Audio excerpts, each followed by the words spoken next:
Wow, Toho, you were quick to bring back King Ghidorah. Didn't even consider saving him for last.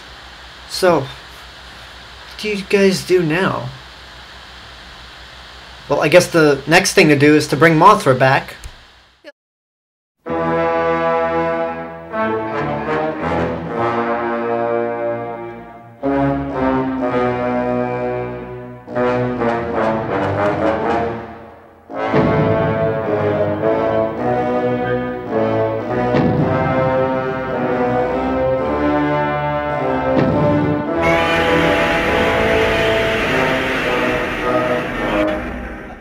Okay, so Godzilla vs. Mothra, or called Godzilla and Mothra: The Battle for Earth here in the United States, kind of has an epic story to it. The background is that Mothra and her twin fairies are once again the Earth's guardians and keep the world at peace.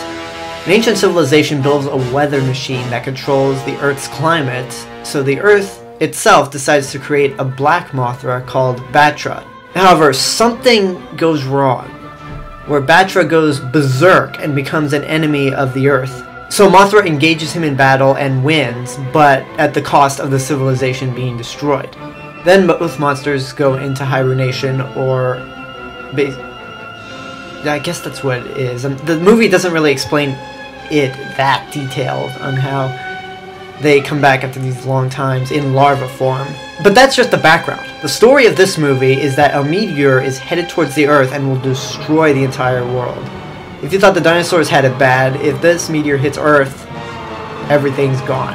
Mothra's egg is discovered on an island by Japanese explorers, and the Cosmos tell them that Batra has also reawakened. Now that sounds like such an epic storyline that I could have sworn there was Godzilla in this movie somewhere.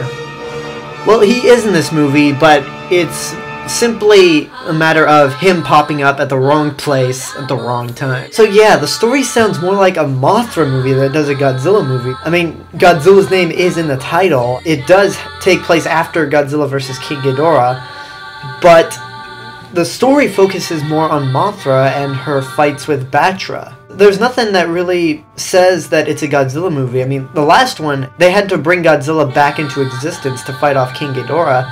Here, Godzilla just happens to be caught in the middle of Mothra and Batra's feud. But you know what? It's not bad at all. I mean, Batra looks pretty cool. I mean, it's been dubbed the Black Mothra. And his roar sounds like Rodan if he was possessed by Satan. The fight scenes are fun, even though it's basically a guy in a rubber suit fighting two props in the sky, but it's still pretty entertaining. Akira Ifukube's score is always incredible. I mean, of course, and for this one it was in fact so incredible that it won the Japanese Oscar for Best Original Score, even though he reuses some themes like the Godzilla theme and a couple others. Now, for a few nitpicks I have, not exactly sure why Godzilla's atomic breath sounds like a laser beam instead of the trademark noise that... I'm not really sure if it's trademark, but whatever. The noise that everyone else is familiar with. But... no, they probably fucked up. So, in the end, it's a really, really fun monster movie, and a really good Godzilla movie at that. Though, there are minor problems, again, that keep it from being one of my favorites. Mainly Godzilla's beam, the way it sounds, and the fact that it feels more like a Mothra movie than it does a Godzilla movie.